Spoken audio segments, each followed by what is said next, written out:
Assalamualaikum warahmatullahi wabarakatuh. Halo adik-adik, ketemu lagi dengan Kak Siro di informasi yang menarik pastinya ya.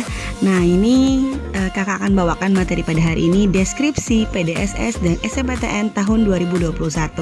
Pastinya kalian sangat menunggu informasi berikut ini. Check it out.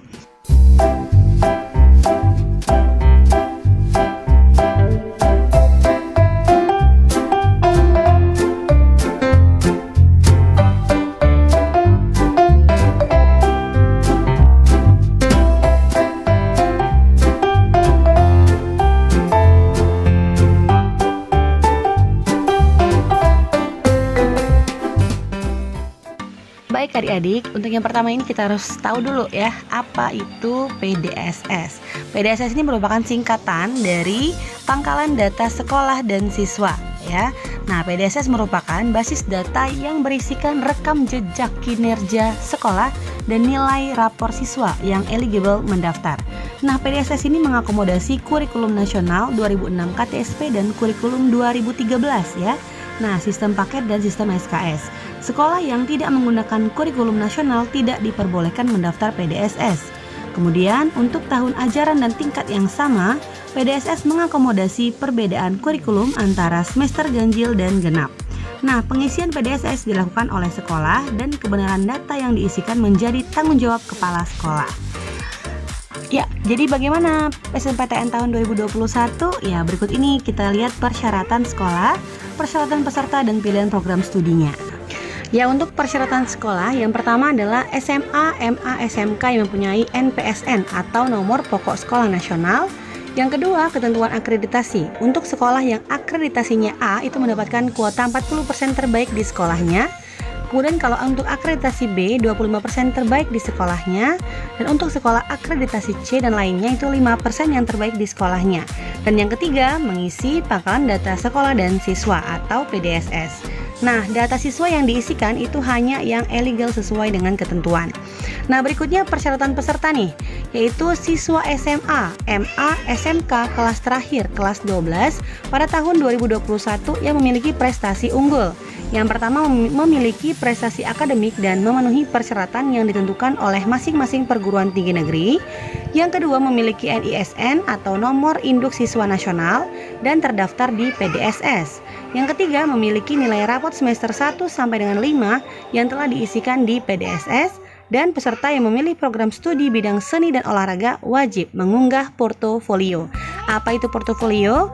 Yaitu adalah sejenis kumpulan beberapa hasil karya ya, atau apa saja yang pernah dilakukan selama sekolah di SMA tersebut. Nah, untuk yang ketiga yaitu pilihan program studi. Yang pertama, setiap siswa dapat memilih 2 program studi dari 1 PTN atau 2 PTN.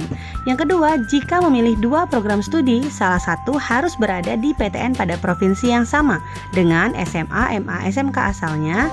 Dan jika memilih 1 program studi, dapat memilih PTN yang berada di provinsi manapun. Dan yang ketiga, disarankan tidak lintas minat ya, tergantung ketentuan PTN yang dituju. Jadi kalau anak IPA pilihnya pilihan IPA, kalau anak IPS pilihannya ke IPS ya. Nah, jadi untuk siswa-siswi SMA kelas 12, inilah SNMPTN tahun 2021. Jadi kalau kalian ada nilai yang insya Allah naik, silakan mengikuti SNMPTN tahun ini. Nah, ini tahapan pendaftaran SNMPTN tahun 2021. Yang pertama, pengumuman kuota oleh LTMPT ya kemarin ya, tanggal 28 Desember bagi sekolah sesuai dengan akreditasi dan jumlah siswa. Silakan cek tuh di websitenya ltmpt.ac.id ya. Nah, kemudian registrasi akun LTMPT bagi sekolah. Ini wajib bagi sekolah yang belum punya akun LTMPT ya. Kalau biasanya sih sudah ada semua ya. Nah, kemudian registrasi akun LTMPT bagi siswa. Nah, bagi siswa ini nanti akan ada info lagi pada tanggal 4 Januari nanti. Nah, kemudian sekolah menentukan calon peserta. Nah, untuk peserta ini biasanya siapa-siapa yang mau ikut itu diperbolehkan oleh sekolah ya. Tinggal nanti PTN-PTN yang menyaring siapa-siapa yang akan lulus. Kemudian akan ada pengisian PDSS, pendaftaran SNMPTN, pilihan PTN dan program studi ya. Pendaftar dapat memilih paling banyak 2 PTN. Kemudian pengunggahan portofolio jika ada, ini wajib bagi peserta yang memilih program studi bidang seni dan olahraga. Kemudian seleksi jalur SNMPTN ya, ini berdasarkan kriteria yang ditetapkan oleh masing-masing perguruan tinggi negeri. Jadi PTN itu memiliki masing-masing penilaian ya. Jadi untuk adik-adik yang yang mau coba-coba dulu nih, dan pastinya harus memiliki pilihan program studi yang saya bilang rasional lah ya.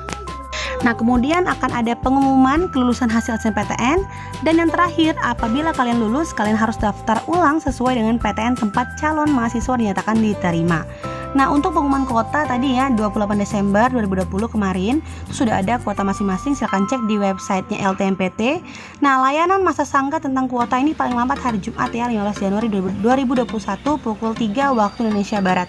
Kalau saja sekolah kalian belum terdaftar atau bagaimana, itu bisa kalian cek di websitenya.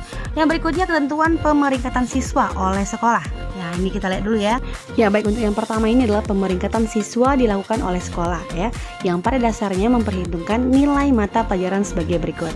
Yang pertama nih, jurusan IPA, yaitu matematika, bahasa Indonesia, bahasa Inggris, kimia, fisika, dan biologi.